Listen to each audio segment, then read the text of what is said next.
చాలా ఇష్టం. మీకు కూడా చాలా ఇష్టం. నాకు దేవుడమ్మ ఆయన. అదే నేను ఇట్లున్నా అంటే ఆయన పుణ్యమే. నాకు దేవుడు లాంటి. అవును, అందుకని నీకోసం వచ్చిన అమ్మ. సార్ నేను చూసి ఆ ఫోటో చూడంగానే నాకు ఇట్లా అనిపించింది. అందుకనే నీకు 5 లక్షలు ఇస్తున్నా అమ్మ. అసలు ఈ రూమ్లోనే ఉంటున్నాను. ఎటు పోతలే. నాకు పోవాలంటే ఎక్కడికైనా కారు ఉండాలి. నాకు ఒక కారు ఇప్పిస్తారని ఈ 5 లక్షలు ఇస్తున్నా కదమ్మా, 5 లక్షలతో కారు కొనుక్కో మరి మీ నాన్నకు. సార్ ఒక రాష్ట్రానికి ఉప ముఖ్యమంత్రి అయ్యి ఉండి ఎందరినో అభిమానించి ఆయన నీ దగ్గరికి వచ్చి కూర్చున్నాడు. నువ్వు చాలా అదృష్టవంతుడుగా అమ్మా. ఒక చిన్న కారు కొనుక్కో అని చెప్తున్నా. ఏమ్మా? ఆ చిన్న కారు కొనుక్కో, మళ్ళీ డిపాజిట్ అవన్నీ మరి కారు కొనుక్కో. నీ కోరిక అది, నువ్వు తిరగాలంటున్నావు. ఏమ్మా? పోయి రావాలన్నా పోయి వస్తా. నీకోసం వచ్చిన భద్రం.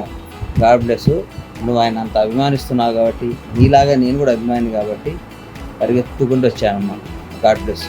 పోయి వస్తా.